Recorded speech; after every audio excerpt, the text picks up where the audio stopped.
Hello. Welcome to the At Home Film Fest Rom-Com edition. I'm my God. And joining Sarah Tollemache. Sarah Tollemache in fur, fake fur. Fake fur. I stopped buying at least new leather goods in fur. Yeah. Although I never bought fur in the beginning.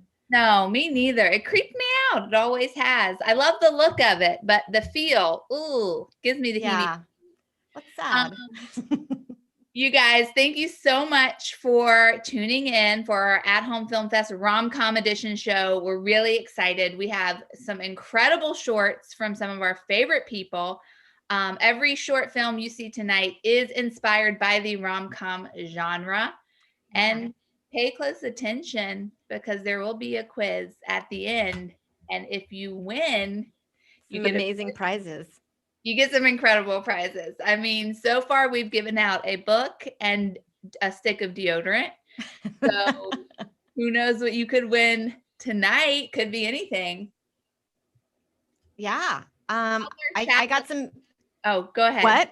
No, I was going to say, I managed to get upgraded to first class. So I got those Toomey, is that how you say it? Travel bags. I can give somebody a Toomey travel bag. Oh, that's fun. Yeah. People want those. Those are in high demand. I'm just going to check on our chat real quick. You guys, if you're on YouTube, be active in the chat. We love the chat. Let's see what's going on in there. Somebody said I looked rich. Who said you look rich? Miriam, if I remember correctly. Yes, I do. Well, I just came into a lot of money. Great. A dead stimulus. a stimulus. Oh, I was going to say like a mystery relative. I just am hoping that happens to me one day. Someone shows up at my doorstep. Someone, a great aunt you didn't even know about left you her mansion and 12 horses.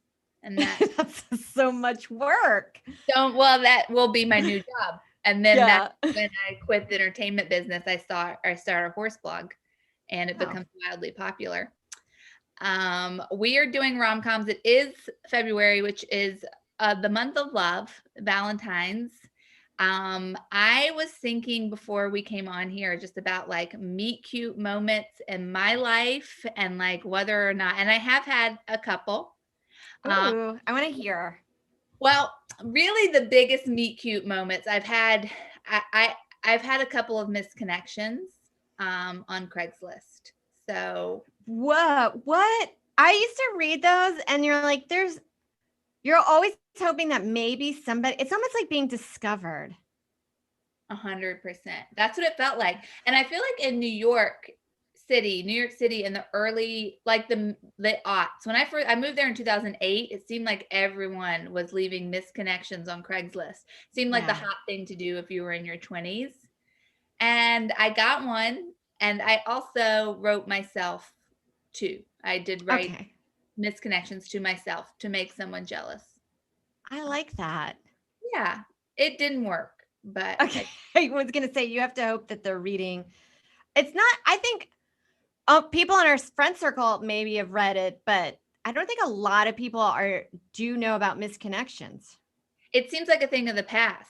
Now we have dating apps. It feels like, but can I tell? I have not a misconnection, but this is my grandmother married her third husband by answering an ad in the newspaper, and they were married the longest till death. Wow. For years, and they had a son together. And she met. Yeah, he put an ad. He was a newly widowed guy, and he was looking for a mate. And she met up, and they seemed to hit it off, and they liked each other or their company, and then that's it. That's incredible. People used to meet through ads. That is wild.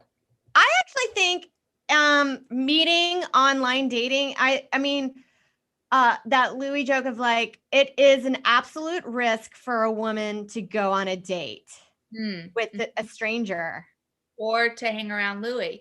So, it's funny that he would be making that joke. Well, he knew. Yeah. Yeah.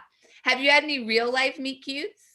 Like, have you bumped into someone and they spilled their coffee and then all of a sudden you're building a tree house together?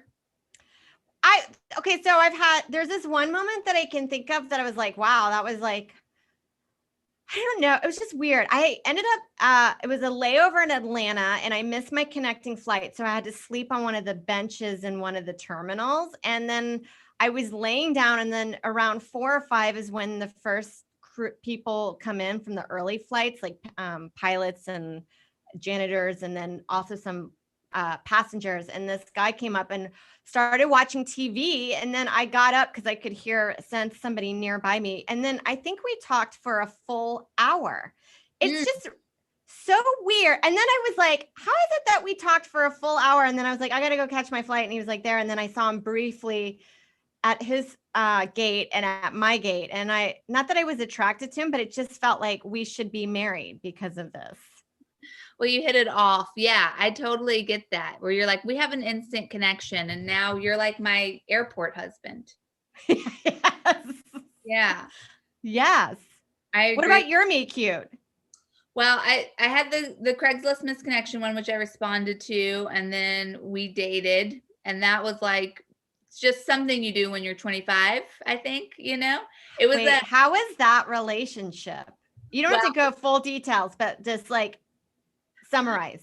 Okay, so he was, say it with me, playing music on the corner in Williamsburg, and he had like a little band, and they were playing music on the street corner, and I was dancing to the music. So it was easy you're like, I know exactly who he's talking about right now in a misconnection. Well, he stopped after they played a song. He like went over and talked to me, and we chatted, and he was like, can I get your number? And I was like, yeah. I gave him my number, and then he didn't call. And the next day, and I was like, oh, that's weird. I thought we had a connection. And then my friend, who was like, when I first moved to New York, one of my friends was like ravenously checked misconnections every morning and would go over it. She worked in fashion. I mean, I was basically living a rom-com, now that I think about it. Anytime you move to New York, you're automatically in a rom-com. It's true. It's like you punch, your card gets punched. You're now in a rom-com. And like you have like this just instantly like a wild cast of characters. But so she worked in fashion, and every morning she would pour over misconnections, and she forwarded one to me. And she was like, is this the guy that you said you met last night on the street? Because it was like, hey, I met you last night on the street. Your name was Ashley. You gave me your number and I lost it. And I was like, that was me. And then he turned out to be 23, and I was 25, and I was like, you're too young. That's hilarious. Because I remember, I dated a guy that was 10 years younger than me when I moved to New York. Yeah, what's up with like I mean, we did date for 3 months, but the age difference tore us apart. Is what was like you're just not ready to like face your mid-20s, That's funny because like guys will just be like 50 marrying or dating a 30-year-old and nothing easily. But I feel like when you're like 25, like 22, 23, that seems so young. It's immature. It seems like you have a lot to learn, kid, the city's gonna beat you up, and you're like, you have a lot to learn, kid. I'll see you on the other side.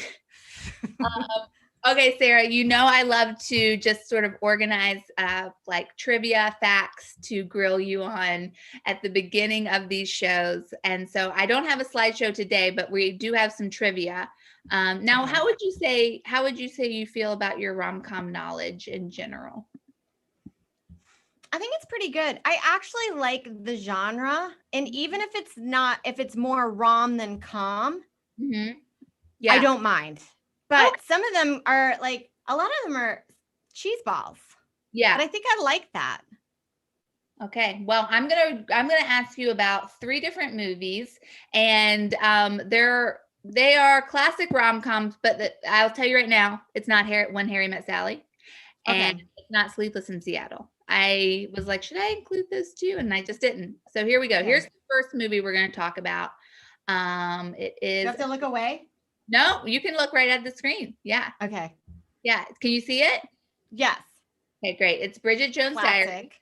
Yeah. How did you like this movie when it came out? I loved it. And I saw the third one going in with the lowest expectations, being like, okay, how long are we going to be doing this? Because I think 15 years had gone by, but I actually thought the third one was really good. Yeah. Okay. Well, not like Sex in the City. Yeah. No, unfortunately. Okay. So Renee Zellweger was the same age as the character Bridget Jones when the movie was filmed. What was that age? Was it 25? How old's the character is basically what I'm asking. 25, 32, or 46? Now remember, it is a storyline that she's desperate and all alone and that she's getting up there. I'm going to say 30. It's 32? Yeah, sure. 32. Well, I gave you 3 ages to pick from and you okay. Sorry. 32. 32. Great. You are correct. Good job, Sarah. Thank you. I love that her character is 32 because in my mind when I first saw this movie, I was like, she's 50, you know? Well, how about in A Wonderful Life? What's her name? Donna Reed's character, when he gets to see what his life would be like if he died, or what everyone's life would be like. They made her out to be like a spinster at like the age of 25. It was like ridiculous. That's inappropriate. That's insane. Okay, now old Hollywood. Old Hollywood. Now I have a true false question for you, okay? Okay. So it's about Bridget Jones' Diary. So is this true or false? And I'm gonna throw a lot of information at you. So okay. I'm gonna listen. True or false, Renee gained 25 pounds and then actually worked at a British publishing company for a month in preparation for the role. She adopted an alias as well as her posh accent and was apparently not recognized. On her desk in this office, she kept a framed picture of then boyfriend Jim Carrey and a framed picture of Tom Cruise, so it looked like she was just in love with Hollywood stars. No one figured this out, but everyone thought it was weird in the office. I'm going to say true, because all the stuff that you said up front, I know about. It's the photos I'm not sure, but I'm going to go ahead and say true. Okay, well, you know what, Sarah? You're really smart, and I can't get one over on you, okay? So all of it was true, except for the very end. I threw in a Tom Cruise photo. It was just a picture of Jim Carrey, a framed picture of Jim Carrey, who was her boyfriend then, which I don't remember. He dated all of his leading ladies. Oh, you good for him, you know? Yeah, that's weird. I don't date everyone I work with. I like that the people, yeah, for real. I like that the people who worked at the British publishing company were like, yeah, she just has like a picture of Jim Carrey on her desk. Oh, yeah. It's weird, but like whatever. And they didn't realize she was who she was. I guess that makes sense because I don't feel like she was that big of a star just yet. Agreed. Next up, tell me your feelings about Reality Bites. Well, first of all, it is filmed. A lot of it is filmed in my hometown, Houston, Texas. Oh, is that true? Yeah. So there's a few areas that I'm familiar with. That's cool. In the movie, yeah. Man, I loved this movie so much as a high school student. I did too, but then they made it out to be like the soundtrack was amazing. And I'd have to say, out of all the soundtracks from that era, it wasn't that great to me. I agree. What's your favorite soundtrack from that era? I think I listen to singles the most. Okay, this is my favorite is a few years after this, but it's still 90s. I think the Clueless soundtrack is. That one's really good too. My fave. Yeah. Okay, here's your all the first questions, by the way, are going to be numbers, and then the second question will be true false. So this is the screenwriter. This was written by Helen Childress, and I'm just wondering if you know how old she was when she wrote it. Was she 19, 29, or 56? 29. 19. Holy shit. I know. I know, right? Listen. That just makes me want to shoot myself. Like, come on. That's insane. Trivia is not supposed to make you feel bad, but she was she was a freshman at USC, and she completed the script, and then they made it into a movie. Wait, I want to know, how does a 19-year-old have connections like this? It was the 90s. It was different. Things were different in the 90s. That's true. Okay, and then here's your true false. Before filming began, Janeane Garofalo was fired from the production because actor and director Ben Stiller did not like her attitude during rehearsal. Garofalo was rehired after Winona Ryder stepped in on her behalf. Garofalo later stated that she has a really poor work ethic and hates to rehearse. I mean, I believe that, but I thought she and Ben Stiller were friends because they both were on that sketch show that he created. Yeah. I'm going to say false, but I think her work ethic, she is known as publicly said that her work ethic's bad. Really? I love that. Can I do that? Absolutely. My whole thing is, as long as you show up, then you're great in my books. Yeah. Okay. Yeah. I just like declaring, like, yeah, I'm just, my work ethic's bad. Like, I'd like just a heads up. Yeah, just a heads up. I'd like to do that with my emails. Like, just a heads up, I will take 2 weeks to respond. Yes. Sorry. That's just who I am. This is true. This is true. She got fired? Yeah, at least according to IMDb. Which we have to trust. It's one of our. It's no Wikipedia. Sorry, I'm putting my shoes back on. No, yeah, just in case you have to run. What's going on? Just don't know. No, I took them off because my feet are sweaty, and then I was like, "It's too cold. It's too cold." Okay, I'm back. I'm back. Okay, Sarah's back. Okay, we've got one more rom-com, and what I found was interesting is that the Film Association actually lists this as a fantasy movie, but I think it's a rom-com. I think we can all agree that Groundhog's Day is a rom-com, correct? It is, because I think it's a rom-com. It's just it's a rom-com that has a deep philosophy. Mm-hmm. It's almost like, did you watch Palm Springs this summer on Hulu? No, but I really want to. It's like this, but it's not like this. It's got more, it's good. I highly recommend it. If you like this, then you'll love Palm Springs. Okay, so let's see if you can, the first question is a number question for Groundhog Day. How many days are depicted in this film? So how many separate days are depicted? Is it 18, 38, or 105? 18.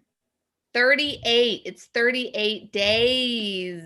Oh, you know what? I thought that was like a trick question where you're like, no, it's one day, because he's just reliving the same day over and over again. And then I was like, well, maybe there were like 17 other days in that movie. No, that makes sense. I should have done that. I should have had some sort of onto that question besides it just being numbers. But I'm really interested in facts, and I like to think that someone's going to watch this show and then be at a cocktail party and be like, how many days are depicted in Groundhog Day? And then someone's going to say, I don't know. And they're going to say 38. I learned that at the At Home Film Festival. That's what I'm hoping. Can I just say, though, I think that's a really good thing that you think about, is like, really fun random facts to throw out at a party, because they are really great conversational starters. You got to have them. You got to have them. Yes. You really do. Otherwise, you're going to be just caught staring at someone. Yeah, and that's bad. Or then you're just like, I got to go. I got nothing. Yeah, and you can only go to a bathroom so many times at a party before people start talking. Yeah. Okay, here's your last question about Groundhog Day. Tell me if this is true or false. Bill Murray was bitten by the groundhog twice during shooting. Murray had to have anti-rabies injections because the bites were so severe. Later, he said he didn't mind because he ended up adopting the groundhog, and it lived with him for 10 years. Okay. I'm going to go with false. You had me at first I was like, I think I heard that about being bitten, but I was like 10 years, but he is kooky. He does show up at parties. Okay, so he did get bitten and had to get the rabies shot. I added on the adoption. So once again, you got it right. Congratulations, Sarah. Yay. Oh my God. I'm just looking at our oh, somebody said singles is great. Thanks, James. It is great. And then somebody answered the question. They said 18, loose silverware. Oh, there you go. Michael Hartney says it's a rom-com. It's kind of like the debate of Die Hard being a Christmas movie. Yeah, it's totally a rom-com. Yeah. I think we should get into our first video, which does star us. So all the videos, it does star us, okay? Just a rule with the first video is always Ashley and I. Just to set the tone, you guys. But every video is inspired in some way by the theme of rom-com or love. This first video, Sarah and I had so much fun making, even though we weren't together, but it was like just a blast to work. Isn't it interesting how many creative projects you've done remotely with people and that it's so enjoyable? I'm like, we don't ever need to meet up again to shoot another film. No, not with. I have a green screen. Yeah, not with the art of iMovie. Everything is under control. We got it. So without further ado, we should get into our first rom-com film of the night, short of the night. It's called Rom-Com Best Friend. So give it up for us and enjoy.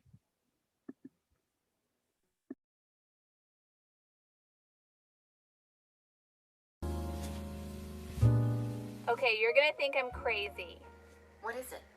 I'm right outside of his work. I just want to see what he looks like in real life. This is great. You gotta do this. You'll never know, you know? I wish I did this, but instead, I'm stuck here with Big Fat Rick. Okay, I'll call you later. Sounds good. Keep me posted. Hey, I'm outside of his house. I'm thinking about breaking in. Is that crazy? No. You know what is crazy, though? Not breaking into his house and never finding out the way he feels about you. I wish I was living. You are living. But instead, I'm stuck here with Rick. Big dumb Rick. He likes to brush out his rug fringe for fun. He's so boring. Okay, I'm going in. Wish me luck. Yeah, that's the right thing to do. Keep me posted. I'm in his study. I think he's sleeping. Perfect. You gotta tell him that you love him. This is crazy. So with love. I'd kill to be in love. Instead, I'm with big fat dumb Rick. God, you're so stupid. The other day, you told me that a dog has the reading level of an 8-year-old. I fucking hate him. I fucking hate him so much. Now it's like novelty stocks are spilling over into my side of the dresser. I hate it. I don't do anything what you're doing. You know, he has so much chest hair. It's everywhere. The other day I was at work. I opened up a sealed yogurt. His chest hair was in there. How does a chest hair get into a sealed yogurt? I hear something. Oh, that sounds like him. He's calling the cops. Go to him. I'm so proud of you. Have you seen the movie Parasite? I love this for you. It's perfect. It's so romantic.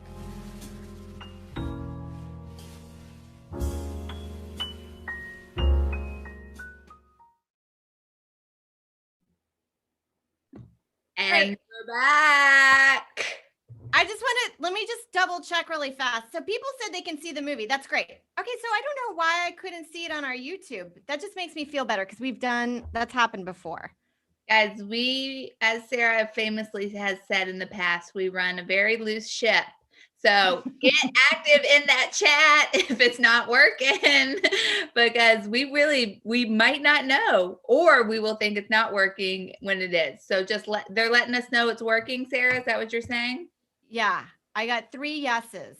Great. Well, thank you guys for that. We appreciate it. So Rom-Com Best Friend is just basically inspired by that person in your life who encourages you to do really self-destructive, horrible things because it's enabling what's happening. Mm-hmm.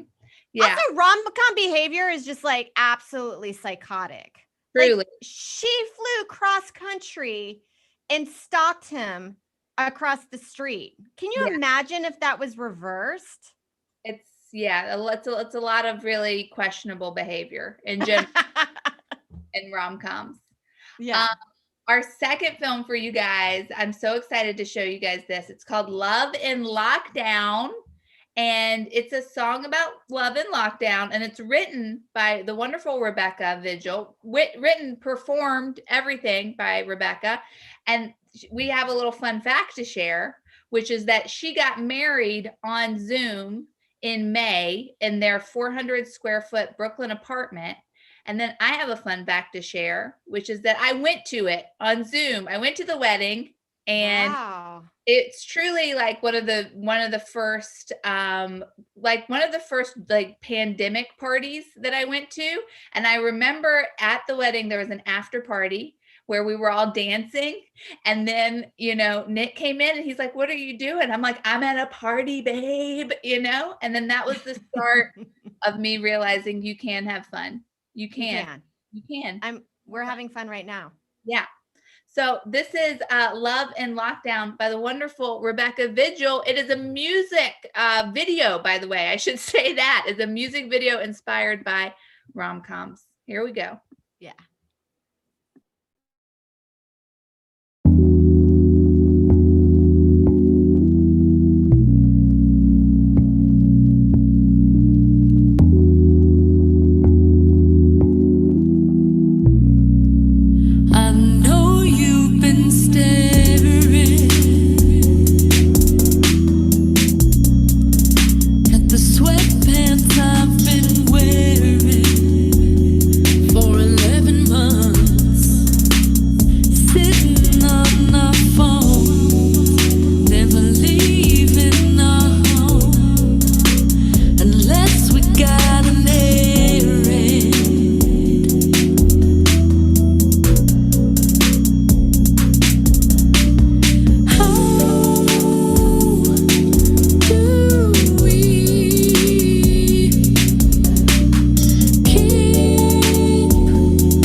Y'all. Give it That up, was Rebecca. hot. I that's a sexy jam. That's I want to Rebecca, will you let me and my husband make love to that tonight? Only I just I kept arching my back. Yeah, right? I like that they're wearing arch the whole time too. Yeah. Sweats are sexy. Yeah. At least that's what I tell myself because I wear it all the time. Steamy. It is steamy. Yeah. Bravo, Rebecca. Woo! You should put that on Spotify for sure. Yeah. Make $1 million. Not to give you unsolicited business advice, but I'm very, very successful. Look at her fur coat. Okay. Sarah wears fur. Okay, we're gonna move right into our next rom-com inspired short. It is by the wonderful Brian Mitchell. It's called The Donut List, and Nicole Adsit is in it as well. Give it up for Brian Mitchell and enjoy The Donut List. Love Sundays with February Ever After on Up TV. From the creators of the hit made-for-TV movie, The Dating List, bring you... Here's a bunch full of all of the donuts who have liked my online dating profile.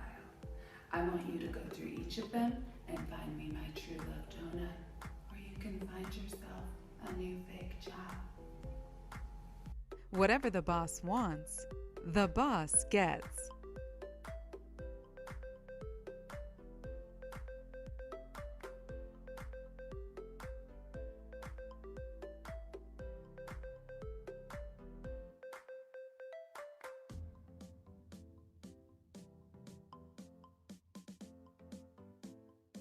I mean, it's nice, it's sweet, it makes me laugh, it checks off all the boxes. I mean, are you able to hand it over to your boss now? I think I'm in love with it. It's February Ever After on Up TV with the Up TV premiere, The Donut List.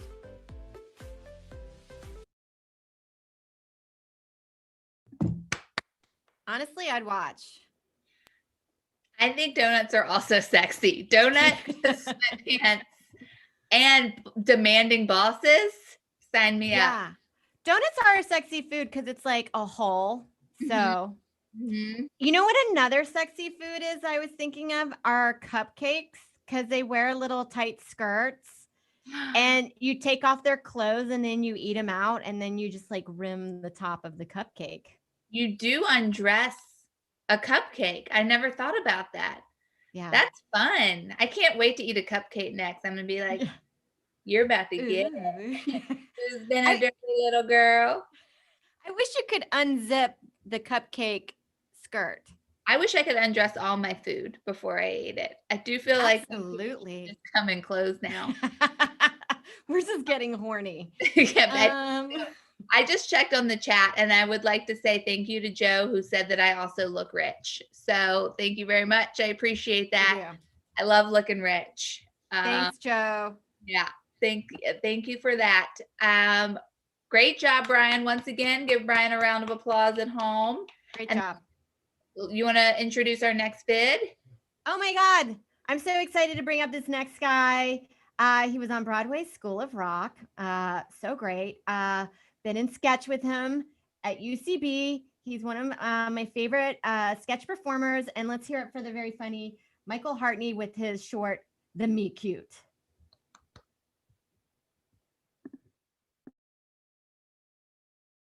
Whoa! Oh, I am so sorry. Blake, you are such a klutz. What's your name? Kyla. It's really pretty. Yeah, let me help you pick up these papers. She opened the door and behind it was the object of her unbridled lust, John Galt. I'm sorry. Is this Atlas Shrugged / fiction? You know what? It's none of my business. She came, and she came hard, relying on herself and not John Galt for any clitoral stimulation.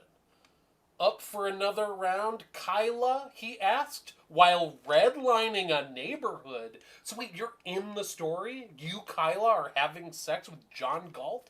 No, hold on. Galt declared, I'm gonna go kick a wheelchair person in the face so I can get extra hard? Those words alone made Kyla climax? Okay, so you're like a full Ayn Rand person. Coffee. With you? Kyla, you're like a 10 and I'm a 6 at best, but I am really torn here. This page has the word eugenics on it 36 times. Wait, so the town all the bad people live in is BIPOC, Sylvania? This one just says LOL at poor people. Just in the middle of the page all by itself. JFK Jr. is dead, ya clown! Okay, here's something. AOC, Bernie Sanders, Stacey Abrams. Oh, here's the first page. My kill list. Okay, I'm done. What? Have your babies and be your happily ever after. Kyla, turn around for me.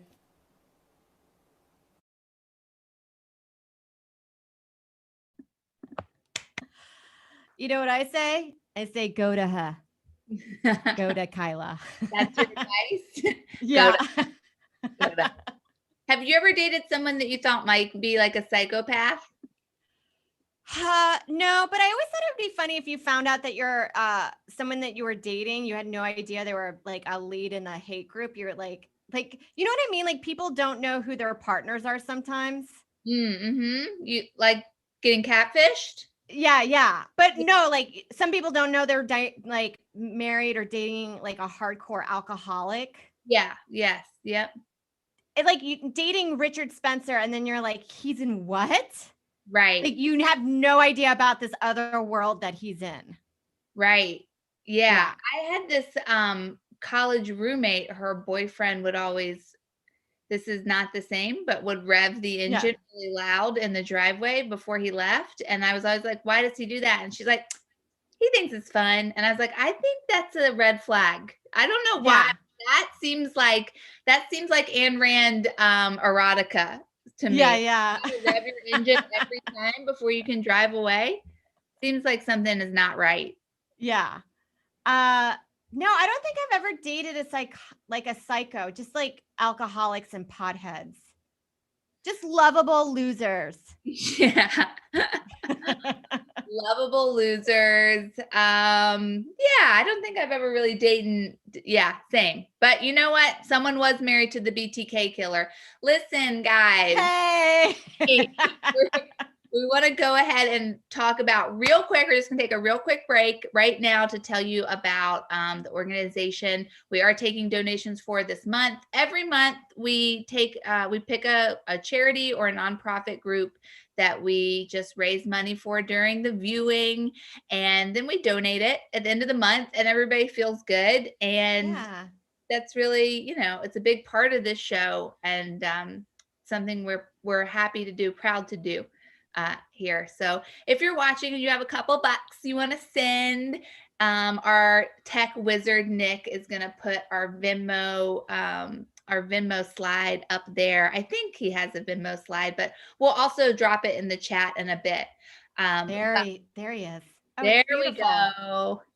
But this month we're taking donations for the Thurgood Marshall College Fund, which is the nation's largest organization exclusively representing the Black college community, and does like a lot of scholarship work, a lot of research initiatives, and strategic partnering with mentors and students.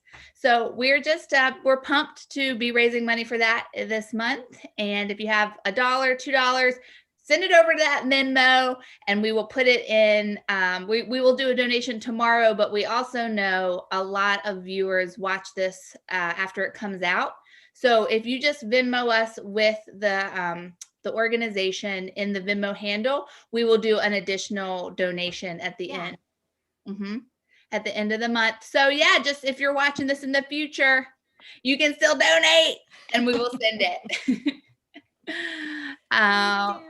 Yeah, thank you so much. We really appreciate that. And I think we should just move on to our next video. Sarah, how do you feel? I feel really good about it. Good. Yeah. Do you want me to introduce it? Yeah. Guys, this is Brittany Carney, and this is Getting On By.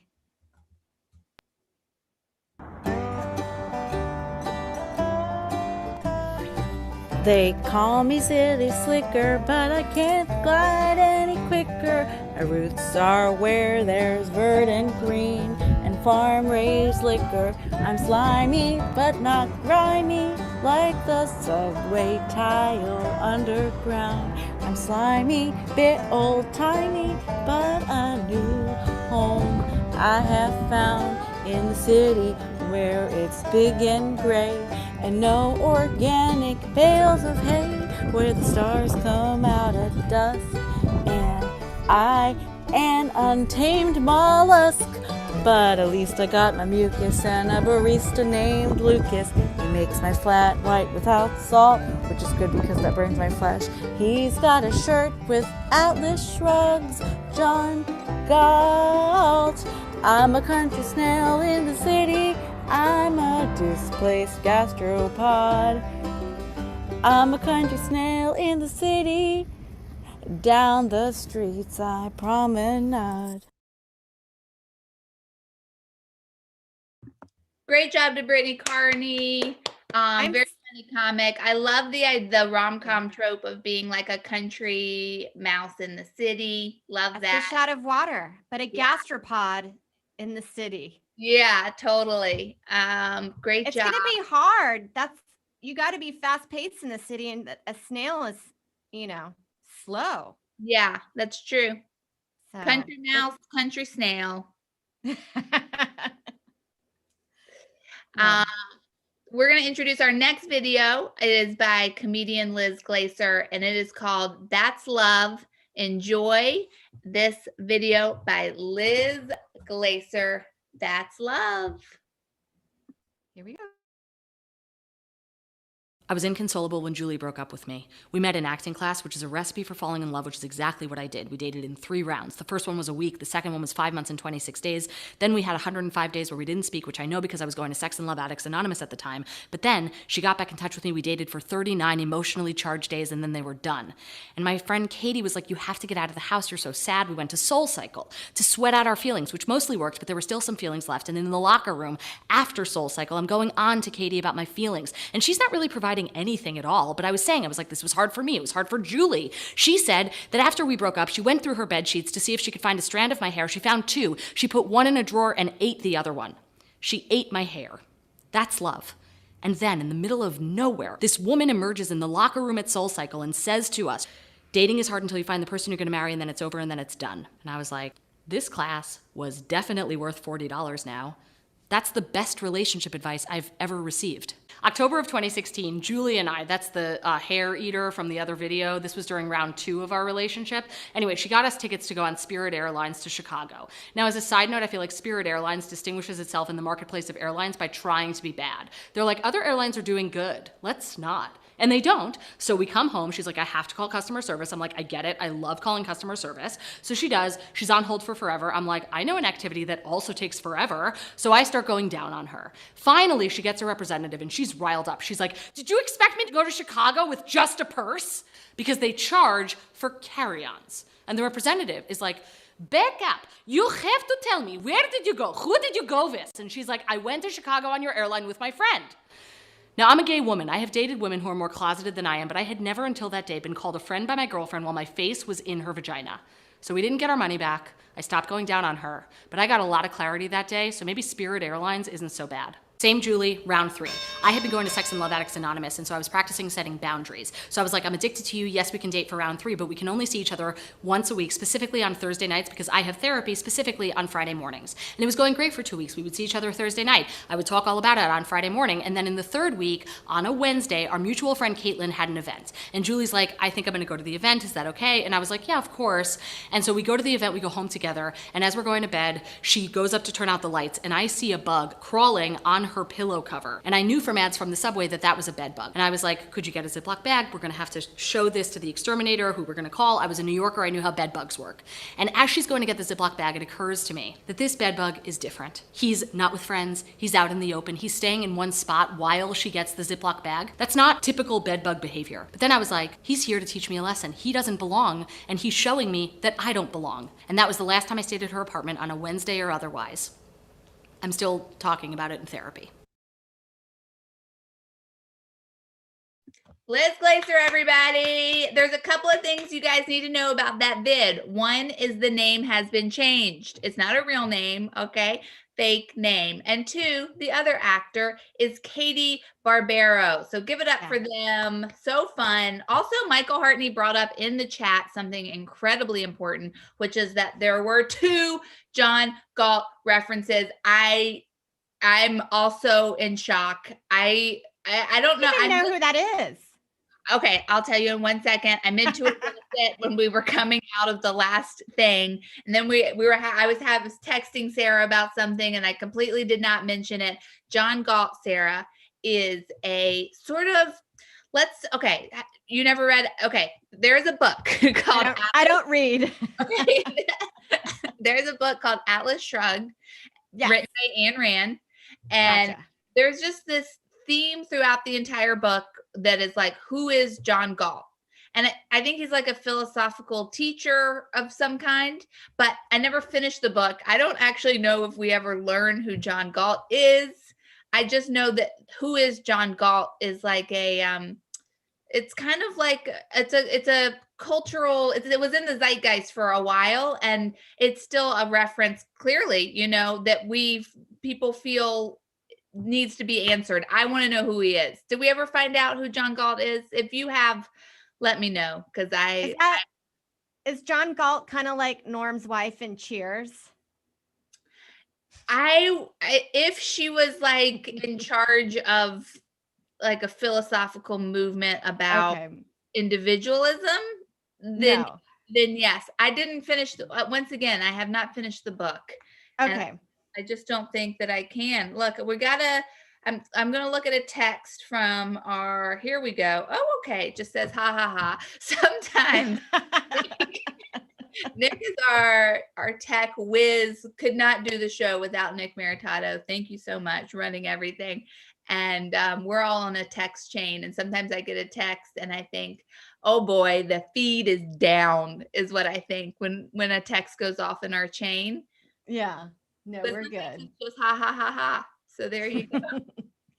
I know having 2 John Galt references in a film festival is, I don't know what that is.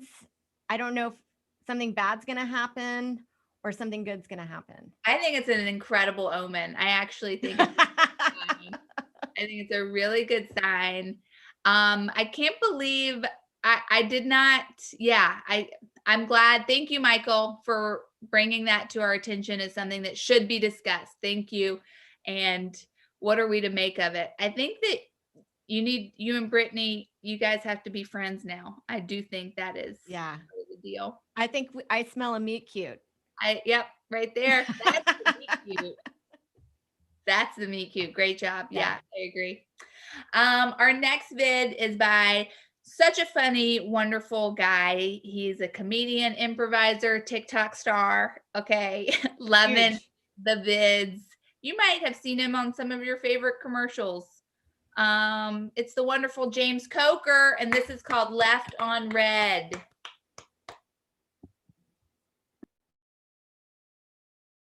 Elena, what's up? It's Chad. Or, as you probably know me as my IG handle, you never chatted so good. This pandemic's been really hard. And I've been like, really lonely. And earlier today when I was listening to the Joe Rogan podcast, I was thinking about all the exchanges that we've had over the last year. And I know when I send you a DM or a video or a picture, you leave me on red, but still, I feel like there's a connection here between us. And I'm just asking, if you feel a fraction of what I feel right now, just reach out, please. Let me know. I'm gonna tag my phone number at the end of this video, and if you feel the way that I do, please call me. I'm here without you, baby, and you're still on my lonely mind. I think about you, baby, and I dream about you all the time.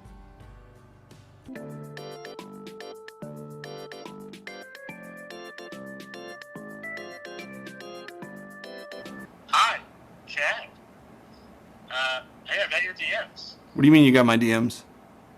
The DMs you sent to one of my porn bots. Wait, what do you mean porn bots? I manage all those porn bot accounts. Essentially, I scan photos from old Russian obituaries and Slovenian obituaries and things like that. And I put those girls online and pretend like I'm communicating to people through them. I have mainly bots doing it for me, so I manage all those accounts. Wait. So, Elena's dead. Elena was hit by a truck 3 years ago if my Google Translate app worked properly. You never know with those things. I don't know them. They're just pictures. But, Chad, I get DMs from guys like you all the time. Like, a lot. And it's all just ridiculous to me. But Chad, this is going to sound weird, but you spoke to me in a way that no one's ever spoken to me before. Like that video of you on your ukulele playing Wonderwall, and your poetry is just like Walt Whitman. Like, I'm feeling something here. Do you want to meet up or something? This is crazy, but yeah, I do. Yeah, you're New York based, right? Yeah. Yeah, that's so. I'm on the Upper West Side. I'm on 96 and Park. Oh, nice. Yeah, are you? I'm in Brooklyn. I'm in South Slope. Oh, okay. You're in South Slope. Yeah, South Slope. But not Park Slope. No, South Slope. How south? Like 23rd? 23rd? Get a job, hippie. I don't fuck guys south of Carroll Street. Peace.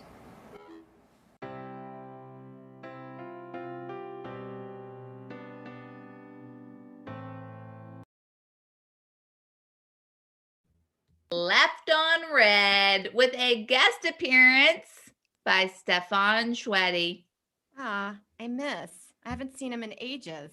I know. Well, he did the big move. You gotta get on Facebook. That's really where you can see what people are doing. But I am. He's not showing up in my algorithm. I got to get you on my algorithm. Gotta get you in my algorithm. That's the next rom-com. That is, or like the next love song for the summer. Rebecca, I smell a hit, a two-parter. Get on it, Rebecca. Rebecca, I should have said this when I introduced her vid, but she has a show called Your Love, Our Musical. So which is basically they interview an audience member, and then they improvise an entire musical based off the love story of the people in the audience. I went to it in New York. Amazing. Yeah, a couple of months before quarantine, and it was so incredible and so fun. And I think they're doing a virtual one, or they have. But look up Rebecca Vigil if you love romance or songs or comedy. So also look up James. Yeah. We just watched James' video. I should also be. We forgot about James. Hi, James. Great video. Yeah, everyone who is on this is our faves. I've always said behind every great sex bot is a great guy. Well, I think James agrees with you. I also like that we learned in the text thread that Nick didn't know that Left on Red was a thing. And that shows me that he is being very honorable and truthful to our union. And he's not messaging bots. Oh, I was going to boomer him for not knowing that. Because that's like such a thing of this generation of like, people get really upset about read receipts. I think it's rude. Yeah, to leave someone on read. Yes. That's why I don't like getting a message on Facebook, because I'm just like, come on, dude, this is unprofessional. I think that people, though, who have read receipts on, like if they're going to show you that you might be read or unread, that means they like to play the game, and they're probably going to leave you on read at some point. It's a red flag. Okay, Nick is texting us he's texting us, he's messaging us in our Zoom chat to be like, no, I knew about that. I knew about the on red thing. Okay, you're back in Gen Z. Yeah, you made it back. Congrats. This next presenter, this next creator, she's one of my faves. Oh, it's Sarah. What a delight. This is called A New York Love Story, and it's based on a true event. Something that happened when she first moved to New York. And I think we're going to get the whole story after we watch the video premiere. Mhm. So please enjoy the lovely Sarah Tollemache. Great.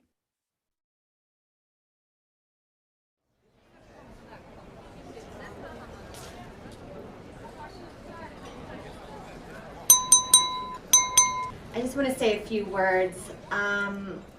You know, when I first met Randy, I wasn't sure at first. I remember I was taking the JMZ back into Manhattan, and I was sitting down listening to music, and then all of a sudden I saw this guy come out in my peripheral, and he made me take out my headphones, and then he asked me if I thought his sunglasses were flying shit.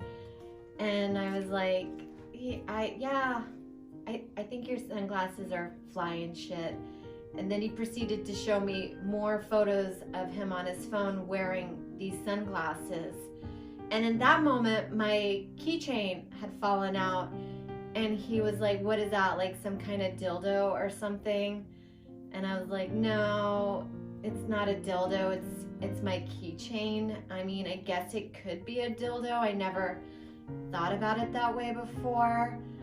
And then he pointed to my purse, which was like this big, and he goes, I bet you have like 100 dildos in there.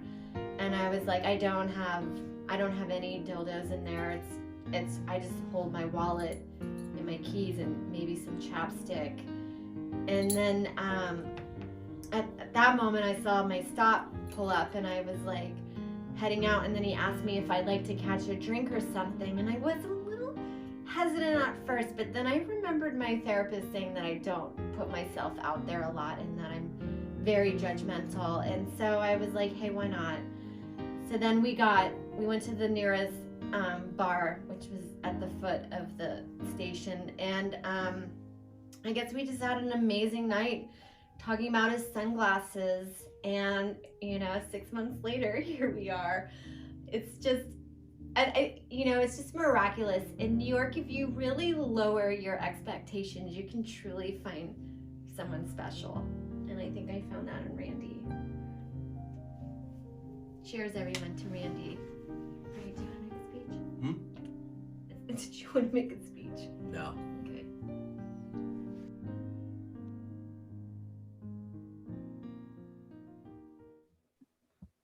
True love. Okay, what's the story? Well, that is an actual thing that happened to me on the subway. It was one of the first instances where I learned that you should really probably just put your headphones in or just not engage with anybody. But Yeah. it is, the guy accused me of having a dildo on my keychain. I think he just watched the game or something. I don't know what it was. Then asked me if I had 100 dildos in my bag.